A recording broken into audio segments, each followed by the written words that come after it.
Hello friends, मैं Umesh Yadav sir आपका राजधानी एजुकेशन में स्वागत करता हूं और आशा करता हूं कि आप लोग अच्छे होंगे। मैं चला रहा हूं पिछले वर्ष में हुए रेलवे एग्जाम की क्वेश्चन सीरीज साइंस का यूथ पब्लिकेशंस बुक से विथ एक्सप्लेनेशंस। टोटल 7225 क्वेश्चन जो है निश्चित करता है कि आने वाला रेलवे एग्जाम में या अदर जनरल कॉम्पिटिशन एग्जाम में आपको क्वेश्चन यहाँ से देखने को मिलेगा। अभी चल रहा है फिजिक्स और फिजिक्स का 5 पार्ट हो चुका है। ये चल रहा है छठा पार्ट जो कि क्वेश्चन 241 से 300 तक होगा। चलिए आगे देखते हैं हम लोग। क्वेश्चन नंबर 241, जब एक स्प्रिंग संपीड़ित स्प्रिंग को छोड़ा जाता है तो यह अपनी स्थितिज ऊर्जा को किसमें बदल देती है। तो एक स्प्रिंग है जो कि पहले कंप्रेस किया हुआ है, ठीक है। स्प्रिंग है, इसको अगर हम दबा के रखें हैं तो ये संपीड़ित अवस्था में है। अब इसको हम जैसे छोड़ देंगे वैसे स्प्रिंग भागेगा आगे, यानी कि मूव करेगा, कुछ गति आ जाएगा उसमें। और जब गति आ गया तो हम कहेंगे कि इसमें गतिज ऊर्जा आ गया, ठीक है। गतिज ऊर्जा को हम लोग लिखते हैं कि ए से काइनेटिक एनर्जी, और इसका वैल्यू कितना होता है, इसका वैल्यू होता है, इसका फार्मूला आता है 1/2 mv²। तो इसको दबा के रखे थे स्प्रिंग को, जैसे हम छोड़ेंगे इस स्प्रिंग में गति आ जाएगा, गति आ जाएगा तो आगे मूव करेगा, कुछ वेग के साथ आगे मूव करेगा। हमने माना कि v वेग के साथ मूव करता है, तो इसका स्थितिज ऊर्जा जो कि दबाया हुआ फॉर्म में था, स्प्रिंग जो दबाया हुआ होता है उस समय उसमें स्थितिज ऊर्जा होगा, ठीक है। स्थिति में परिवर्तन के कारण से जो ऊर्जा आता है उसे स्थितिज ऊर्जा कहते हैं। अब जैसे स्प्रिंग को छोड़ेंगे तो उसमें गति आ जाएगा, गतिज ऊर्जा आ जाएगा, ठीक है। तो ऑप्शन क्या आ जाएगा, ऑप्शन नंबर डी।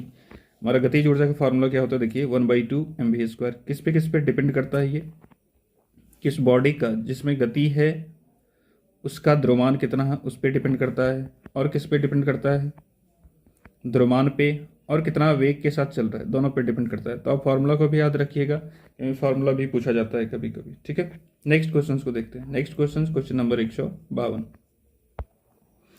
एक वस्तु की स्थितिज ऊर्जा में इकाई के साथ वृद्धि होती है तो किसके कौन सी इकाई के साथ इसकी स्थितिज ऊर्जा में वृद्धि होती है। तो देखते हैं स्थितिज ऊर्जा का फार्मूला क्या आता है। सबसे पहले आप इसको लिखिए, तो स्थितिज ऊर्जा बराबर हो जाता है mgh। इसका फार्मूला जो है सो mgh, ठीक है। तो देखिए g का वैल्यू तो कांस्टेंट रहेगा, g का वैल्यू जो है सो क्या रहेगा, बराबर रहेगा, वो तो चेंज नहीं होगा। लेकिन द्रव्यमान चेंज कर सकते हैं हम लोग, ऊंचाई चेंज कर सकते हैं, ठीक है। मान लीजिए कि एक वस्तु रखा हुआ है, इसको कुछ हाइट पे हम रख दिए h1 हाइट पे, तो ये स्थितिज ऊर्जा किस पे डिपेंड कर रहा है, हाइट पे।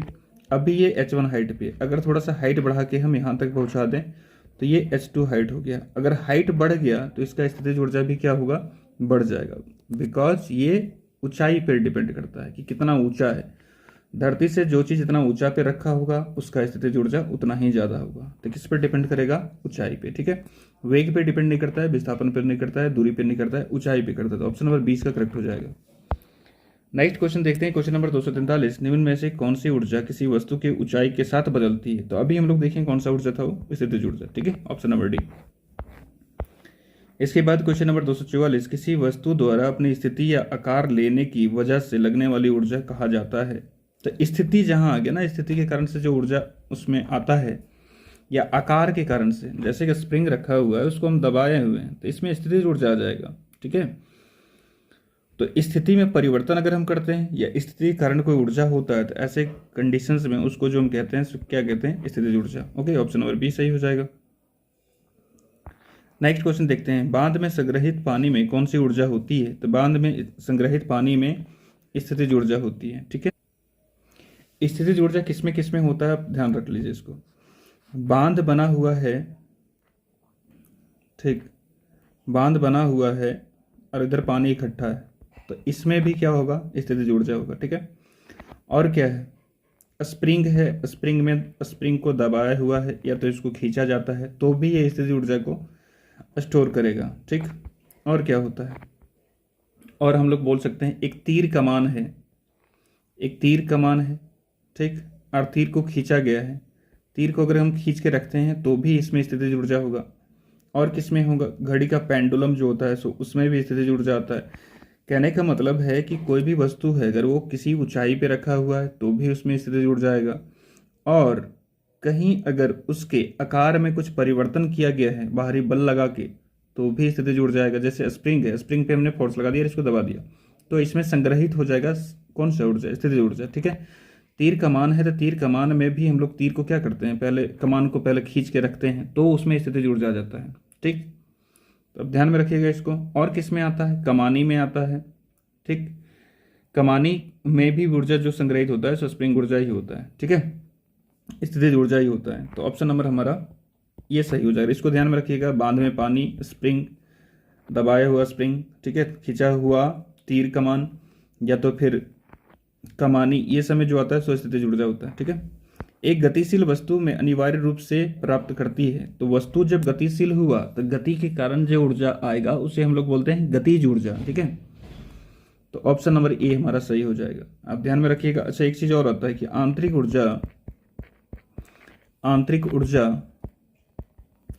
ऊर्जा बराबर क्या होता है, तो ये गतिज ऊर्जा प्लस स्थितिज ऊर्जा। ठीक है, तो आप इसको ध्यान में रख सकते हैं इस फार्मूला को। आंतरिक ऊर्जा मतलब मैकेनिकल एनर्जी जो होता है, सो काइनेटिक एनर्जी और पोटेंशियल एनर्जी का सम होता है। काइनेटिक एनर्जी को के से दिखाया जाता है और पोटेंशियल एनर्जी को पी से। ठीक है, तो दोनों का सम हमको देगा मैकेनिकल एनर्जी, आंतरिक ऊर्जा। नेक्स्ट क्वेश्चन देखते हैं, एक कार की उच्च गति से चल रही है या किस ऊर्जा से युक्त होगी, जिसमें गति आ गया तो वो गतिज ऊर्जा हो जाएगा, option number D. Next question देखते हैं, क्वेश्चन नंबर 248, निम्नलिखित में से कौन सी ऊर्जा सदैव धनात्मक होती है। अब एक चीज बताइए, अगर हम बात करें काइनेटिक एनर्जी का तो क्या हो जाएगा, गतिज ऊर्जा का 1/2 mv²। अच्छा, 1/2 तो ऋणात्मक नहीं है, यहाँ प्लस में है। अच्छा, मास का भी ऋणात्मक होता है क्या, द्रव्यमान का भी ऋणात्मक होता है क्या, नहीं।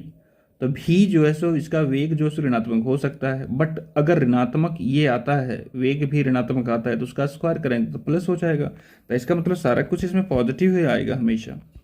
ठीक है, और ये कौन सा एनर्जी है, काइनेटिक एनर्जी, जिसको क्या बोलते हैं हम लोग, गतिज ऊर्जा। तो गतिज ऊर्जा सदैव धनात्मक होता है, ऑप्शन नंबर बी बिल्कुल सही हो जाएगा। ऊर्जा की व्यावसायिक इकाई क्या है, तो ऊर्जा की व्यावसायिक इकाई क्या है, किलोवाट घंटा। ठीक है, किलोवाट घंटा, और 1 किलोवाट घंटा को ही हम लोग बोलते हैं 1 यूनिट। जो घर में बिजली आता है ना, तो यूनिट में उसका यूनिट में बनता है, यूनिट में खपत होता है, तो इसी को बोला जाता है 1 यूनिट। और 1 यूनिट कितना होता है, 1 यूनिट बराबर 3.6 इंटू 10⁶ जूल। ठीक है, तो ऑप्शन नंबर ए हमारा बिल्कुल करेक्ट हो जाएगा। नेक्स्ट क्वेश्चन को देखते हैं, 8 kg भार वाले लोहे की गेंद और 3 kg भार वाली एल्युमिनियम की गेंद 20 मीटर ऊंचाई से गिराई जाती है, तो भूमि से 10 मीटर की ऊंचाई पर निम्नलिखित में से कौन सी राशि समान होगी। अब एक चीज बताइए, हम यहां से गिराएं एक वस्तु को, ठीक है, जिसका भार है 8 kg, ऊंचाई कितना है 20 मीटर, ठीक, और एक 3 kg वाला है। 8 kg वाले भार वाले लोहे की गेंद और 3 kg वाले भार वाले एल्युमिनियम की गेंद 20 मीटर ऊंचाई से गिराई जाती है। अब मान लीजिए कि अभी जो ऊंचाई है सो 20 मीटर का है, 20 मीटर का है, और एल्युमिनियम का जो भार है सो कितना है, 3 kg का है, और ये भी 20 मीटर की ऊंचाई पर है। ठीक है, तो बोला कि निम्न में से जब ये 10 मीटर पे आ जाएगा, नीचे से जब 10 मीटर की ऊंचाई पे होगा, तो यहां जब पहुंचेगा तो क्या समान होगा दोनों में। अच्छा, एक चीज बताइए कि जी का वैल्यू बदलेगा क्या, जी का वैल्यू तो बदलेगा नहीं। ठीक है, जी का वैल्यू जो है सो 9.81 मीटर पर सेकेंड स्क्वायर, ये कांस्टेंट होगा, तो इसका आंसर क्या आ जाएगा, त्वरण इसका चेंज नहीं होगा। ठीक, संवेग चेंज होगा, बिकॉज ये वेलोसिटी पे डिपेंड करता है। जैसे जैसे हम ऊपर से नीचे आएंगे उसका वेग बढ़ता जाएगा। तो संवेग बराबर होता क्या है, संवेग बराबर क्या होता है, संवेग बराबर द्रव्यमान और वेग का गुना। तो v तो चेंज करेगा ना, ऊपर रहेगा अस्थिर रखा हुआ, तो ऊपर तो जीरो वेलोसिटी रहेगा, लेकिन जैसे जैसे नीचे आएगा वैसे वैसे इसका वेग बढ़ता जाएगा, यानी कि स्थितिज ऊर्जा कम होते जाएगा क्योंकि हाइट घटते जा रहा है, और उसका गतिज ऊर्जा बढ़ते जाएगा। क्यों, क्योंकि ऊर्जा के संरक्षण के सिद्धांत के अनुसार से कहता है कि ऊर्जा जो है सो कांस्टेंट रहेगा। ठीक है, ऊर्जा जो है सो नियत रहेगा, चेंज नहीं होगा। गतिज ऊर्जा में भी चेंज आएगा, ठीक है, क्योंकि जैसे जैसे नीचे आएगा उसका वेग बढ़ेगा। ठीक है, तो गतिज ऊर्जा भी बढ़ेगा। स्थितिज ऊर्जा में कमी आएगा, बिकॉज स्थितिज ऊर्जा का फॉर्मूला क्या होता है, mgh, बिकॉज हाइट जब घट रहा है तो क्या क्या घटेगा। अच्छा, मास अलग अलग है दोनों का, g का वैल्यू सेम है, h जो सो सेम रहेगा, तो ये दोनों तो सेम रहेगा, बट मास द्रव्यमान अलग अलग है तो ये चेंज होगा। अच्छा, हाइटवा जो है सो धीरे धीरे चेंज होगा। ठीक है, ये पूछा 10 मीटर पे, तो 10 मीटर पे हाइट दोनों के लिए कांस्टेंट होगा, लेकिन मास अलग अलग है तो स्थितिज ऊर्जा भी अलग अलग होगा। तो बोले कौन सी राशि समान रहेगी, तो त्वरण समान रहेगी। नेक्स्ट क्वेश्चन देखते हैं 251। जब एक दबी हुई स्प्रिंग को छोड़ा जाता है तो वह स्थितिज ऊर्जा को बदलता है। ठीक है, जब एक दबी हुई स्प्रिंग को छोड़ा जाता है तो वह स्थितिज ऊर्जा को बदलता है। तो किसमें बदलता है भाई, दबी हुई स्प्रिंग है, ऐसे करके एक स्प्रिंग लगा दिए, ठीक, अब इसको हम दबा दिए हैं, अब दबने के बाद जब इसको हम छोड़ देते हैं अचानक तो उसमें गति आ जाता है, तो किसमें कन्वर्ट होगा, गतिज ऊर्जा में। और दबे हुए स्प्रिंग में कौन सी ऊर्जा होती है, स्थितिज ऊर्जा। ठीक है, स्थिति में परिवर्तन हुआ उसका। एक संपीड़ित स्प्रिंग में ऊर्जा होती है, कौन सी, संपीड़ित मतलब दबाया हुआ स्प्रिंग, उसमें कौन सी ऊर्जा होती है, उसकी स्थिति में परिवर्तन हो गया तो उसमें आएगा स्थितिज ऊर्जा। लेकिन जैसे दबा हुआ स्प्रिंग को संपीड़ित स्प्रिंग को छोड़ देंगे तो उसमें गति आ जाएगा, तो छोड़ने के बाद वो गतिज ऊर्जा प्राप्त कर लेती है, लेकिन जब दबाए हुए हैं तो उसमें होगा स्थितिज ऊर्जा। ठीक है, ऑप्शन नंबर ए करेक्ट हो जाएगा। सेम टाइप के क्वेश्चंस बार बार रिपीट किए गए हैं, तो अब इसको ध्यान से देखिए। किसके अनुरूप वस्तु की गतिज ऊर्जा में वृद्धि होती है। ठीक है, तो गतिज ऊर्जा किस पर डिपेंड करता है, सबसे पहले फॉर्मूला आपको तो जानना पड़ेगा, 1/2 mv²। तो देखिए मास के अनुसार से चेंज होता है क्या, ऊर्जा में वृद्धि होता है क्या, तो मास तो वृद्धि होगा ही नहीं, मास चेंज नहीं होगा ना, ये वेग चेंज होता है, तो गति के कारण से हो जाएगा ऑप्शन नंबर डी। गतिशील वस्तु की गतिज ऊर्जा काइनेटिक एनर्जी किस पर निर्भर करती है, तो लिखिए फॉर्मूला इसका, अभी लिखिए हम लोग, कितना आता है, तो 1/2। देखिए द्रव्यमान पे डिपेंड करता है, वेग पे डिपेंड करता है, देखिए कौन सा ऑप्शन से, ऑप्शन नंबर डी करेक्ट हो जाएगा। ठीक, किसी जल विद्युत ग्रह में विद्युत ऊर्जा को परिवर्तित होने वाली ऊर्जा होती है, तो विद्युत ऊर्जा में परिवर्तित होने वाली ऊर्जा होती है, तो जो विद्युत ऊर्जा में बना, ठीक, तो विद्युत ऊर्जा से पहले ये कौन सी ऊर्जा में थी, क्योंकि ऊर्जा का ना ही नाश होता है ना तो उत्पन्न होता है, ये कन्वर्ट होता है एक फॉर्म से दूसरे फॉर्म में, एक रूप से दूसरे रूप में ये चेंज होता है। तो पहले ये रहेगा गतिज ऊर्जा में। अगर आप टरबाइन के बारे में थोड़ा सा जानते हैं तो क्या होता है कि बांध बना रहता है, बांध बना रहता है, यहाँ पानी है, अब पानी यहाँ से निकलेगा, ठीक, एक पाइप के थ्रू से निकलेगा और जाएगा टरबाइन पे, टरबाइन को घुमाएगा। ठीक, अब मान लेते हैं कैसे करके टरबाइन है, टरबाइन को घुमाएगा ये, और टरबाइन जब घूमेगा तब यहाँ से बिजली बनेगा, फिर तो टरबाइन पहले घूमेगा तब तो बिजली बनेगा, तो इसका मतलब घूम जब रहा है तो उसमें कुछ वेग होगा, तो वहाँ अगर वेग हुआ तो उसमें काइनेटिक एनर्जी आएगा, तो काइनेटिक एनर्जी यानी कि गतिज ऊर्जा ही चेंज होता है किसमें, बिजली में, यानी कि विद्युत ऊर्जा में। ठीक है, तो इसका ऑप्शन आ जाएगा हमारा डी।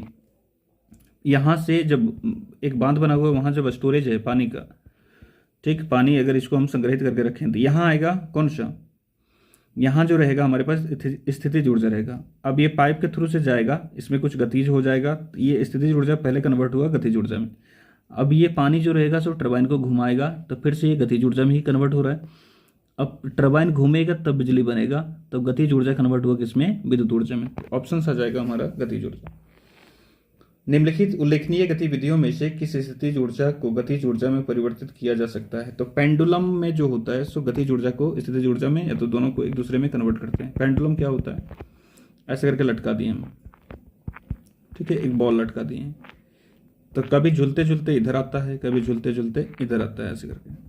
ठीक, तो जब ये कुछ ऊंचाई पर है, यहाँ जब कुछ ऊंचाई पर है तो इसमें आएगा mgh यानी कि स्थितिज ऊर्जा, और जब ये नीचे आएगी ऐसे करके, ठीक, यही होता है ना, ऐसे करके नीचे आता है, फिर ये ऊपर जाता है, फिर ये नीचे आता है, फिर ऊपर जाता है, तो जब ऊपर गया तो गतिज ऊर्जा, सॉरी स्थितिज ऊर्जा, जब धीरे धीरे नीचे आएगा तो ये स्थितिज ऊर्जा इसके गतिज ऊर्जा में चेंज होते जाएगा। ठीक, और यहाँ आके इसका गतिज ऊर्जा हो जाएगा अधिकतम और स्थितिज ऊर्जा हो जाएगा न्यूनतम, क्योंकि टोटल ऊर्जा को हम लोग चेंज नहीं कर सकते हैं। तो यहाँ क्या होता है कि स्थितिज गतिज में चेंज होता है, और फिर जब ऊपर जाएगा तो इसका गतिज ऊर्जा कम होने लगेगा और स्थितिज ऊर्जा बढ़ने लगेगा, यहाँ जाएगा स्थितिज ऊर्जा मैक्सिमम हो जाएगा। तो यहाँ जो है सो स्थितिज ऊर्जा मैक्सिमम होता है। ठीक, यहाँ जब नीचे आ जाएगा सबसे नीचे पॉइंट पे, तो यहाँ स्थितिज ऊर्जा मिनिमम हो जाएगा, लेकिन यहाँ गतिज ऊर्जा मैक्सिमम होगा। ठीक है, ध्यान में रखिएगा, यहाँ नीचे पॉइंट पे गतिज ऊर्जा मैक्सिमम होगा और ऊपर स्थितिज ऊर्जा मैक्सिमम होगा। जैसे जैसे ऊपर से नीचे आएगा स्थितिज ऊर्जा घटते जाएगा, गतिज ऊर्जा बढ़ते जाएगा, तो यहाँ बढ़ते बढ़ते हो गया मैक्सिमम गतिज ऊर्जा और स्थितिज ऊर्जा उसमें कम हो जाएगा। तो ऑप्शन नंबर डी इसका करेक्ट होगा। नेक्स्ट क्वेश्चन देखते हैं, यदि एक वस्तु का संवेग 3 गुना कर दिया जाए तो इसकी गतिज ऊर्जा कितना होगा। एक फॉर्मूला हमारे पास है, इतना is equal to p square divide by 2m। अच्छा, पी क्या है यहाँ? संवेग। और के ई क्या है? काइनेटिक एनर्जी यानी कि गतिज ऊर्जा। ठीक, तो गतिज ऊर्जा, संवेग और द्रव्यमान में ये रिलेशंस है। ठीक है, तो एक गतिज ऊर्जा, एक वस्तु का संवेग 3 गुना कर जाए तो उसके गतिज ऊर्जा कितना हो जाएगा? तो 3 गुना कर दीजिए इसको, तो 3p स्क्वायर हो जाएगा बटे 2m। तो कितना आ जाएगा? 9p स्क्वायर बटे 2m। तो ये 2m तो ठीक है, कोई दिक्कत नहीं है, लेकिन यहाँ से गतिज ऊर्जा दूसरा आ जाएगा, ये पहला था। तो काइनेटिक एनर्जी दूसरा जो होगा सो 9 गुना ये पी स्क्वायर बटे 2m। देखिए यहाँ ये वाला कितना है? काइनेटिक एनर्जी 1, तो काइनेटिक एनर्जी 1। तो काइनेटिक एनर्जी जितना भी था शुरू में, गतिज ऊर्जा जितना भी था शुरू में, उसका 9 गुना हो गया है। ठीक है, तो देखिए कौन सा ऑप्शन से, तो मूल मान का ये 9 गुना हो जाएगा। ऑप्शन नंबर सी इसका करेक्ट होगा। नेक्स्ट क्वेश्चन को, उठाए हुए हथौड़े के पास कौन सा ऊर्जा होता है? ठीक, तो यहाँ हम धरती पर हैं, एक आदमी है ऐसे करके हथौड़ा को उठा के रखा है। ठीक है, हथौड़ा को उठा के रखा, तो कुछ तो ऊंचाई पर होगा ना ये, और जहाँ ऊंचाई पे आया तो कौन सा ऊर्जा आएगा? स्थितिज ऊर्जा। तो ऑप्शन नंबर डी सही हो जाएगा।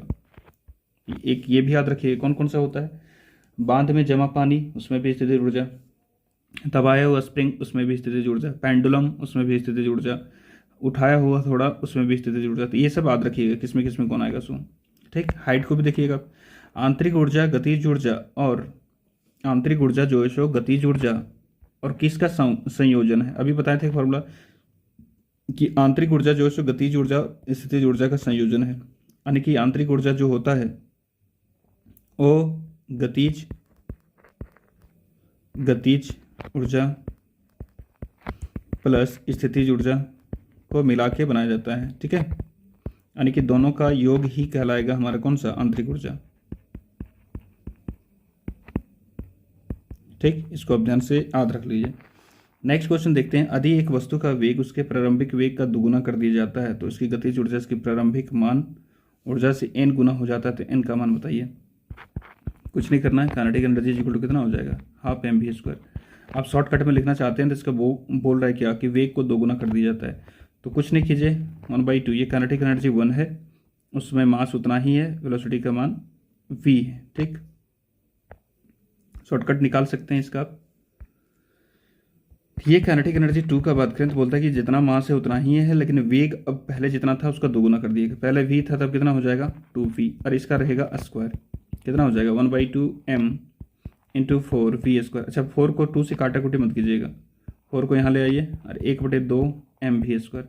और 1/2 mv स्क्वायर क्या है? ये काइनेटिक एनर्जी पहला, तो ये बन जाएगा 4 गुने काइनेटिक एनर्जी पहला वाला, यानी कि 4 गुना हो जाएगा। ठीक है, तो n का वैल्यू कितना आ जाएगा? 4। ऑप्शन नंबर बी करेक्ट होगा। समझ में नहीं आए अब फिर से देखिए, और नहीं आए तो कमेंट कीजिए। किसी तने हुए रबड़ बैंड में किस प्रकार की ऊर्जा होती है? तो रबड़ बैंड को खींच के रखें तो उसमें स्थिति में परिवर्तन हुआ तो उसमें आएगा स्थितिज ऊर्जा। ठीक है, नेक्स्ट क्वेश्चन, इनमें से ना तो बनाया जा सकता है ना ही नष्ट किया जा सकता है। तो ऊर्जा का ना ही बनाया जा सकता है ना ही ऊर्जा को नष्ट किया जाता है, इसको बोलते हैं हम लोग ऊर्जा संरक्षण का सिद्धांत। ऑप्शन नंबर 263 देखिए, 20 kg भार के एक वस्तु को 2 मीटर की ऊंचाई तक उठाया जाता है तो उस वस्तु पर गुरुत्वाकर्षण बल द्वारा किया गया कार्य कितना होगा? कुछ नहीं है, कार्य बराबर फिर से वही फॉर्मूला स्थितिज ऊर्जा वाला, स्थिति में चेंज हुआ तो mgh। m का वैल्यू कितना है? 20, g का वैल्यू 10 ले लीजिए, h का वैल्यू 2 है, तो 20 दूनी 40 यानी कि 400 जूल आ जाएगा। तो ऑप्शन नंबर ए करेक्ट हो जाएगा हमारा। नेक्स्ट क्वेश्चन देखते हैं, यदि एक वस्तु गतिज ऊर्जा इसके प्रारंभिक मान से 256 गुना हो जाता है तो नया रेखीय संवेग होगा। ऐसा क्वेश्चन अगर पूछा है कि 256 गुना हो जा रहा है, इसको एक काम कीजिए, सीधा आप 256 का रूट ले लीजिए, सीधा आपका आंसर आएगा। 256 किसका रूट होता है? 16 का। तो ये जो इसका है ये 16 गुना हो जाएगा, इसका प्रारंभिक मान का 16 गुना हो जाएगा। ऑप्शन नंबर बी करेक्ट होगा। ठीक है, रेखीय संवेग जो है 16 गुना हो जाएगा। किसी वस्तु द्वारा उसकी स्थिति या विन्यास द्वारा प्राप्त ऊर्जा को कहा जाता है? जहां आया स्थिति, हमारी स्थितिज ऊर्जा। ऑप्शन नंबर सी इसका बिल्कुल करेक्ट होगा। गतिज ऊर्जा किसके बराबर होता है? हाफ mv स्क्वायर के बराबर होता है। ठीक है, एक व्यक्ति भूमि से 25 किलोग्राम का सामान उठाता है और इसे भूमि से 25 मीटर ऊपर अपने सिर पर रख लेता है। जी का मान दे रखा है 10 मीटर पर सेकंड स्क्वायर। तो सामान पर उसके द्वारा किए गए कार्य कितना होगा बताइए? तो कार्य बराबर सीधा हो जाएगा यहाँ mgh, ठीक है। m का वैल्यू कितना है 25 kg और ये कितना है 2.5 मीटर है, 25 मीटर है, 2.5 मीटर है, ये 2.5 मीटर है, 2.5 मीटर और जी का वैल्यू 10। यहाँ से पॉइंट हटाएंगे तो नीचे 10 आएगा, 10 से 10 कटेगा, 25 को 25 से गुना करेंगे आ जाएगा 625 और इसका यूनिट क्या होता है जूल। तो ऑप्शन नंबर सी बिल्कुल करेक्ट होगा। m द्रव्यमान वाली एक वस्तु की गति v के साथ स्थानांतरित होती है और इसमें गतिज ऊर्जा k है। तो गतिज ऊर्जा k बोला तो k बराबर कितना हो जाएगा 1/2 mv²।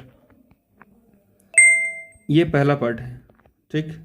अगर हम दूसरा पार्ट का बात करें, फिर से इसमें कुछ चेंज किया जा रहा है तो उसको दूसरा पार्ट बोलेंगे, ठीक है। या तो के ही रहने दीजिए, के अगर क्वेश्चन में दे रखा तब चेंज मत कीजिए, इसको के ही रहने दीजिए, ठीक है। और दूसरा को मान लीजिए के डैश। तो बोलता क्या है कि इसका यदि इसका वेग दुगुना कर दिया जाए तो इसकी काइनेटिक एनर्जी पर क्या फर्क पड़ेगा, गतिज ऊर्जा पे कितनी हो जाएगी। तो 1/2 हो जाएगा m और वेग कितना हो गया दुगुना हो गया, तो 2 से गुना कर दीजिए इसको, इसका स्क्वायर हो जाएगा। तो कितना आ गया 1/2 m/v², ठीक है।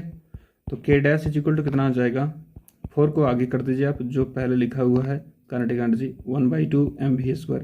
तो किसके बराबर है, k के बराबर है ना, किसके बराबर है ये k के बराबर। तो k dash is equal to कितना हो जाएगा 4 गुने k, तो जितना भी होगा उसका 4 गुना हो जाएगा। तो ऑप्शन नंबर सी बिल्कुल करेक्ट होगा। नेक्स्ट क्वेश्चन देखते हैं। 5 किलोग्राम की एक वस्तु को 2 मीटर की ऊंचाई, ठीक है, ऊंचाई तक उठाया जाता है तो इस प्रक्रिया में कितना कार्य किया गया। तो कितना होगा, अगर उठाया गया है ऊपर तो कार्य बराबर हो जाएगा mgh। इसमें आ जाएगा जब ऊपर उठाते हैं किसी वस्तु को तो उसमें स्थितिज ऊर्जा आ जाता है, ठीक है, स्थिति परिवर्तन होता है उसका। 5 किलो है, जी का वैल्यू 10 ले लीजिए, दिया है 9.8 लेने के लिए, अगर नहीं दिया है तो आप 10 ले सकते हैं, कोई दिक्कत नहीं है। 9.8 ले लीजिए और ऊंचाई कितना है 2 मीटर, ठीक। यहाँ से अगर हम भगाएंगे पॉइंट को तो नीचे आएगा 10, 5 से कट जाएगा 2 बार में, 2 से कट जाएगा 2, खत्म, बचेगा कितना 98 और इसका यूनिट क्या आएगा जूल। तो 98 जूल हो जाएगा। तो ऑप्शन नंबर करेक्ट हो जाएगा इसका डी, ठीक है। कौन सा ऑप्शन सही होगा, कौन सा ऑप्शन सही होगा इसका, D number 98 joule. Next question को देखते हैं। किसी संकुचित स्प्रिंग के सामान्य लंबाई के स्प्रिंग से अधिक ऊर्जा होती है क्योंकि स्प्रिंग संकुचित होने के कारण से इसमें निम्न में से क्या होता है। तो इसमें स्थितिज ऊर्जा आ जाती है। तो ऑप्शन नंबर बी इसका सही होगा। किसी संकुचित स्प्रिंग के सामान्य लंबाई के स्प्रिंग से अधिक ऊर्जा होती है क्योंकि स्प्रिंग संकुचित होने के कारण इसमें निम्न में से क्या होता है, स्थितिज ऊर्जा आ जाता है, ठीक है। तो इसका ऊर्जा जो है सो बढ़ जाएगा, ठीक। दबाने के कारण से इसमें ऊर्जा बढ़ गया, पहले से कुछ ना कुछ ऊर्जा होगा लेकिन दबाने के कारण से इसका ऊर्जा बढ़ गया, तो क्या होता है स्थितिज ऊर्जा। तो ऑप्शन नंबर बी करेक्ट होगा।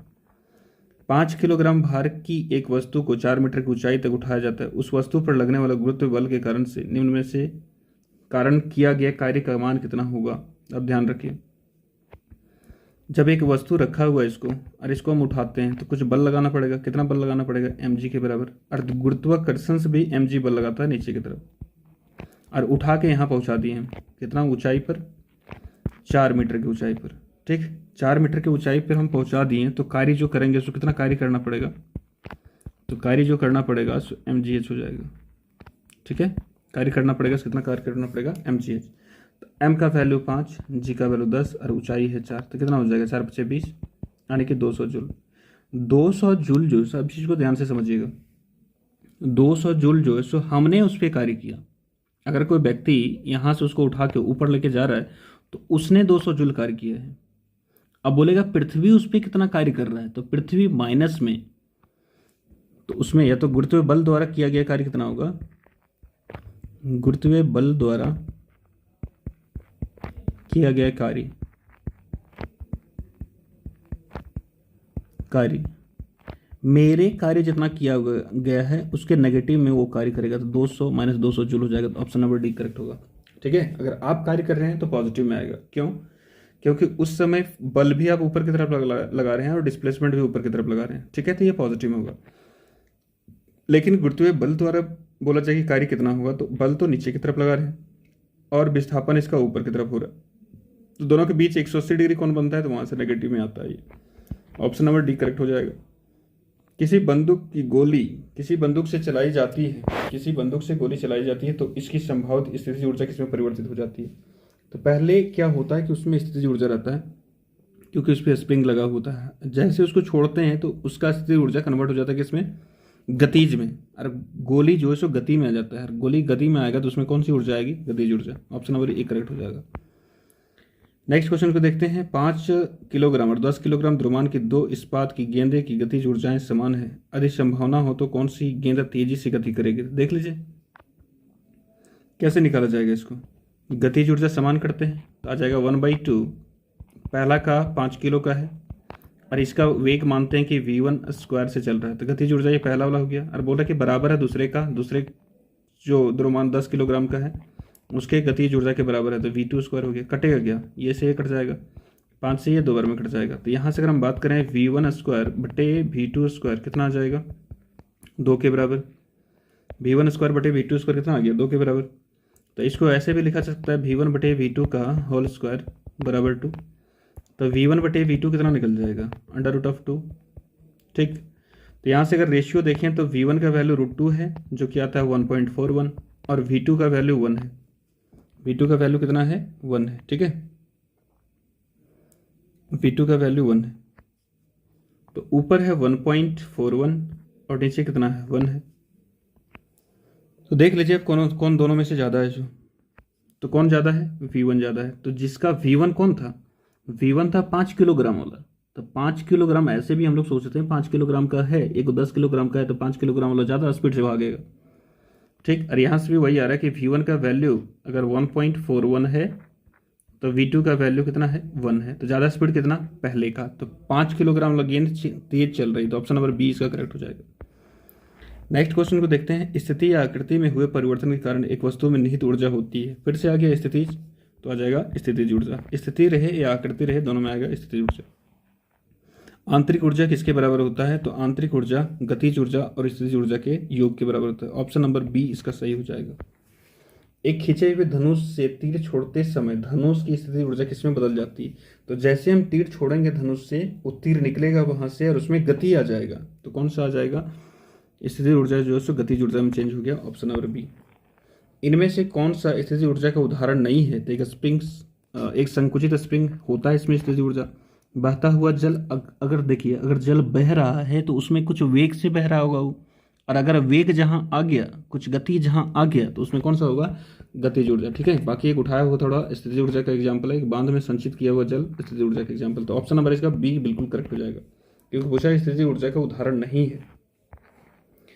नेक्स्ट क्वेश्चन देखते हैं। पहाड़ से गिर रही किसी पिंड में होती है। मान लीजिए एक पहाड़ है ये और यहाँ एक रखा है वस्तु और ये ऐसे करके गिर रहा है, तो गिर रहा है तो ऊंचाई घटता जाएगा, और ऊंचाई जब घटेगा मान लीजिए किसी इस जगह पे, ठीक है, कुछ इसका वेग होगा कुछ ऊंचाई होगा, तो वेग होगा तो इसमें गतिज ऊर्जा है, कुछ ऊंचाई होगा तो इसमें स्थितिज ऊर्जा है। तो इसमें दोनों होता है, गतिज ऊर्जा और स्थितिज ऊर्जा दोनों। ठीक है। पहाड़ से अगर कोई चीज़ गिर रहा है तो उसमें दोनों आएगा।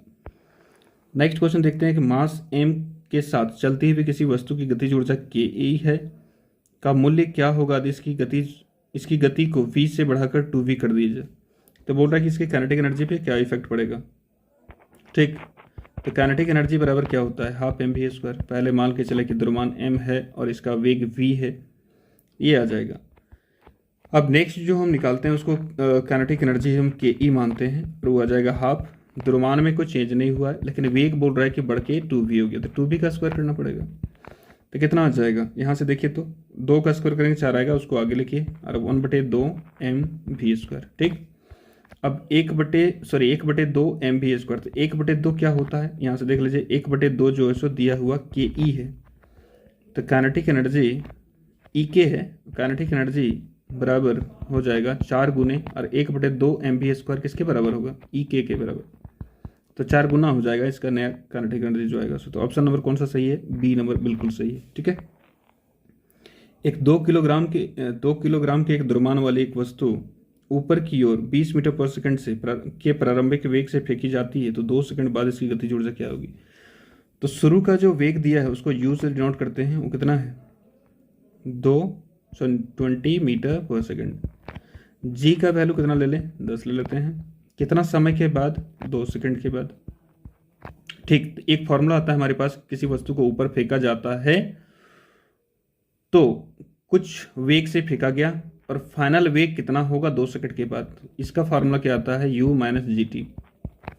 नीचे निकालते हैं, देखिए तो v जो फाइनल वेग होगा, यानी कि 2 सेकंड के बाद अंतिम वेग जो होगा, तो कैसे निकाला जाएगा, v इज इक्वल टू, शुरू में वेग कितना था, ये फार्मूला के अनुसार से u जो होता है जो शुरुआती वेग होता है ना, शुरुआती वेग, ठीक है, 20 है। तो अब रखिए इस फार्मूला में 20 माइनस जी का वैल्यू 10 और टी का वैल्यू 2, यानी कि 20 माइनस 20, तो 2 सेकंड के बाद इसको अगर 20 मीटर पर सेकंड से फेंका जाता है तो 2 सेकंड के बाद ये इसका वेग जो हो जाएगा सो जाएगा 0। तो बोला कि 2 सेकंड के बाद इसकी गतिज ऊर्जा बताइए, गतिज ऊर्जा कितना आ जाएगा, हाफ एम वी स्क्वायर। तो कितना आ गया ये, हाफ एम का वैल्यू कुछ भी रहे, और लेकिन वी का वैल्यू 2 सेकंड के बाद फेंकने के 2 सेकंड के बाद 0 आ गया, और किसी भी जीरो से मल्टीप्लाई, किसी भी चीज़ को 0 से मल्टीप्लाई करेंगे 0 आ जाएगा। तो 0 जूल इसका आंसर हो जाएगा, ऑप्शन नंबर बी सही है। ध्यान से बनाइएगा, वी की जगह 20 में तो बैठा दीजिएगा। पूछा है जैसे क्वेश्चन को पहले समझिए। बोला कि 5 मीटर पर सेकंड की किसी गतिशील वस्तु 5 मीटर पर सेकंड की गति से गतिशील 22 kg वजन वाले वस्तु का गतिज ऊर्जा कितना होगा। बिल्कुल फार्मूला में बैठाइए आप, half m v square, half m का वैल्यू कितना है 22 kg है, वी का वैल्यू कितना है 5, और 5 का स्क्वायर बनेगा, यही आएगा गतिज ऊर्जा। तो यहाँ से कट जाएगा 11 बार में, 11 गुने 5 का स्क्वायर हो जाएगा 25, ठीक, यही पेन ठीक है।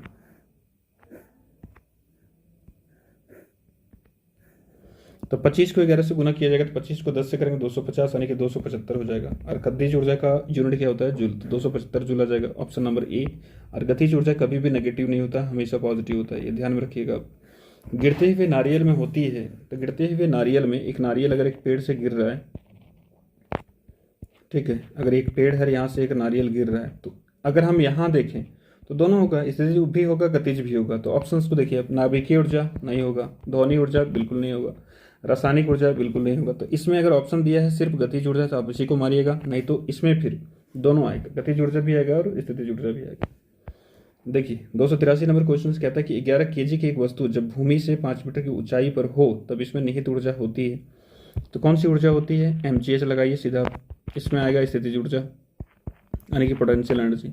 तो m का वैल्यू 11, g का वैल्यू 9.8 और h का वैल्यू 5 मीटर। तो यहाँ से पॉइंट हटाते हैं 10 आ जाएगा, 2 बार में कट जाएगा, बन जाएगा 49। 49 को 11 से गुना करेंगे तो लास्ट में यूनिट डिजिट 9 आना चाहिए, तो ऑप्शन नंबर ए हमारा बिल्कुल सही हो जाएगा।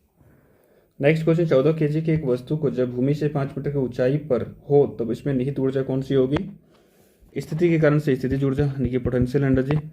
फार्मूला आएगा mgh, m का वैल्यू 14, g का वैल्यू 9.8 और h का वैल्यू 5। यहाँ से फिर से हटाएंगे आ जाएगा 10, कटेंगे 2 बार में और ये कटेगा 49 बार में। 49 को 14 से गुना किया जाएगा तो 9 18, 27, 36, 2 ऑप्शन सारा, यानी कि गुना करना पड़ेगा हमको। कैसे गुना होगा, देखिए इधर से इधर को गुना करते हैं, 9 जग 36। अब ये तरीका हम बताए हैं, अगर नहीं पता है तो वीडियो में देखिए, पिछले वीडियो में होगा। 9 जग 36, 6 हो जाएगा, बचेगा 3। फिर इसको क्रॉस से गुना करते हैं, 4 जग 16 और इसको क्रॉस से इधर 9 एकम 9, तो 16 और 9 कितना हो जाएगा 25। 25 और 3 जो था कैरी उसको जोड़ दीजिए, 25 और 3 28, ठीक है, बचेगा 2। और फिर से लास्ट में इधर से गुना करते हैं, 1 को 4 से, 4 हो जाएगा, 4 और 2 6 हो जाएगा, 686 जूल इसका बिल्कुल सही आंसर हो जाएगा। ये मीटर में दिया है 686, इसको नहीं मारिएगा। नेक्स्ट क्वेश्चन आते हैं, 15 kg की एक वस्तु को जब भूमि से 10 मीटर की ऊंचाई पर हो तो उसमें निहित ऊर्जा होगी। इसमें भी आएगा पोटेंशियल एनर्जी। कितना kg का है, 15 kg का, ठीक। फार्मूला क्या होता है सबसे पहले ये बताइए, तो फार्मूला क्या होता है इसका, mgh, ठीक है। अब ऑप्शन देखिए, पहले डायरेक्ट मारेंगे। निहित ऊर्जा, ऊर्जा का इकाई क्या है, जूल होता है, तो ये जूल में है नहीं है, ये जूल में है नहीं है, ये जूल में है नहीं है, तो ये आ जाएगा, निकाल लीजिए। m का वैल्यू कितना है 15, g का वैल्यू 10 ले लीजिए, दिया हुआ है, और h का वैल्यू 10 है। तो 15 को जब 100 से गुना करेंगे तो 1500 हो जाएगा, 1500 जूल, बिल्कुल सही है, ऑप्शन नंबर डी। तो यूनिट से भी आप बना सकते हैं, थोड़ा सा आप ध्यान में अगर रखिएगा। तो किसी वस्तु की गतिज ऊर्जा 120 जूल है, तो इसका द्रव्यमान 15 kg है, तो वस्तु का वेग कितना होगा। तो गतिज ऊर्जा बराबर क्या होता है, काइनेटिक एनर्जी बराबर क्या होता है, half m v square kinetic energy यानी गतिज ऊर्जा का वैल्यू दे रखा है 120 जूल। हाफ मास का वैल्यू 15 kg, वी निकालना है। तो यहाँ से देखें अगर तो हो जाएगा ये 240, 2 को इधर जाके गुना कर देंगे, 240 बटे 15 is equal to v square. काटिए, कितना से कटेगा, 3 से काटेंगे तो ये 5 से काटेंगे 3 बार में कट जाएगा, और 5 से काटेंगे तो 5 6 20, बचा कितना 4 40, 48 बार में कट जाएगा। 3 से काटेंगे तो 16 बार में कट जाएगा, यानी कि वी स्क्वायर का वैल्यू 16 है, तो वी का वैल्यू कितना जाएगा, अंडर रूट ऑफ 16 यानी कि 4 मीटर पर सेकंड। ठीक है, तो ऑप्शन नंबर कौन सा होगा, option number B. Next question को देखते हैं। 15 किलोग्राम द्रव्यमान की एक वस्तु 8 मीटर पर सेकंड के एक समान वेग से गति कर रही है, तो वस्तु की गतिज ऊर्जा कितना होगा, लगाइए।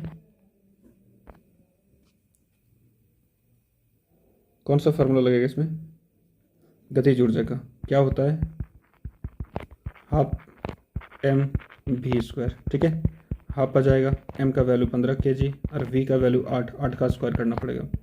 तो 1/2 15 गुने 64, यहाँ से काटेंगे तो 32 बार में कट जाएगा, तो कितना आ जाएगा 15 गुनी 32। ठीक, और ऑप्शन में देखिए ये तो मीटर सेकेंड है, तो ये तो नहीं होगा, जूल वाला आ सकता है। अच्छा एक चीज़ बताइए, 15 को 32 से गुना करेंगे तो यूनिट डिजिट को गुना करेंगे तो कितना आ जाएगा, 5 दूनी 10, यानी कि 0 आना चाहिए।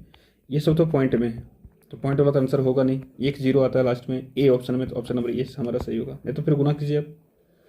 11 kg की एक वस्तु को जब भूमि से 6 मीटर की ऊंचाई पर हो तो उसमें निहित ऊर्जा, अगर ऊंचाई पर हो तो स्थितिज ऊर्जा आएगा, है ना, और स्थितिज ऊर्जा कितना हो जाएगा, कितना हो जाएगा, फार्मूला क्या आता है, mgh। m का वैल्यू 11 kg, g का बोला कि 9.8 ले लीजिए, और h का वैल्यू 6, तो यहाँ से हम 10 आ जाएगा। ये कटेगा कितना बार में, ये कटेगा 3 बार में, अगर हम 2 से काटते हैं तो ये 5 बार में कटेगा, तो पॉइंट में आंसर घुसेगा। तो 11 को 3 से करेंगे तो कितना आ जाएगा 33, और 98 को गुना करना है बटे 5। ठीक, तो इसको गुना कर लीजिए आप, कितना आता है सो देखिए, गुना करते हैं 98 को 33 से जब गुना करेंगे हम लोग, 8 3 24 आ जाएगा, 2 बचेगा, फिर से तिरछा गुना करना है, होती है 27 और 8 3 24, कितना हो जाएगा 27 और 24, 24 24 48, 48 और 3 51, 51 और 2 कितना हो जाएगा 53, 3 बचेगा 5, फिर इधर से गुना करना होती है 27, 27 और 5 कितना हो जाएगा 31, 27 और 5 32, सॉरी 32, तो कितना बन गया ये 32 34। अब 32 34 को 5 से भागा देना है, 32 34 को 5 से भागा देना है। ठीक है, पहले तो 6 बार में लग जाएगा, 6 5 30। ठीक, बचेगा कितना 2, 2 और 3 23 हो जाएगा, तो 23 कितना बार में, 5 के 20, 4 बार में कट गया, 3 बचेगा 34 हो जाएगा, कितना बार में 6 5 30, 6 बार में, यानी कि 646.8 आएगा, तो ऑप्शन नंबर 20 का करेक्ट हो जाएगा। बंदूक से चली हुई गोली लक्ष्य के भीतर गहराई से चली जाती है क्योंकि इसमें होता है कौन सा, काफी गति के साथ चलता है गोली, तो गतिज ऊर्जा होती है। टरबाइन द्वारा बहते हुए पानी और हवा का प्रयोग परिवर्तन करने के लिए उपयोग किया जाता है, किसमें, तो टरबाइन द्वारा बहते पानी जब टरबाइन पे आता है तो गतिज होता है उसमें, है ना, उसको घुमा देता है पूरा टरबाइन को, और ये गतिज ऊर्जा जो है कन्वर्ट होता है किसमें, विद्युत ऊर्जा में, तो ऑप्शन नंबर आपका सही होगा सी, गतिज ऊर्जा को विद्युत ऊर्जा में। Next question number 291। 0.5 किलोग्राम द्रव्यमान का एक घन चिकनी सतह पर 2 मीटर प्रति सेकंड की गति से चल रही है, वह 1 किलोग्राम की एक अन्य वस्तु से टकराती है और दोनों एकल वस्तु के साथ रूप में आगे बढ़ते हैं, तो टकराव के दौरान हुई क्षति क्या होगी। देखिए इसमें क्या है, सॉरी दोस्तों वीडियो बहुत लंबी हो चुकी है, तो यहीं तरह देते हैं, एक पार्ट और बना देंगे जिसमें कि 91 से लेके 291 से 300 तक होगा। ठीक है, तो अगर आपको पसंद आ रहा है तो चैनल को लाइक कीजिए, सब्सक्राइब कीजिए, शेयर कीजिए और कमेंट करना ना भूलें। जो डाउट होता है सब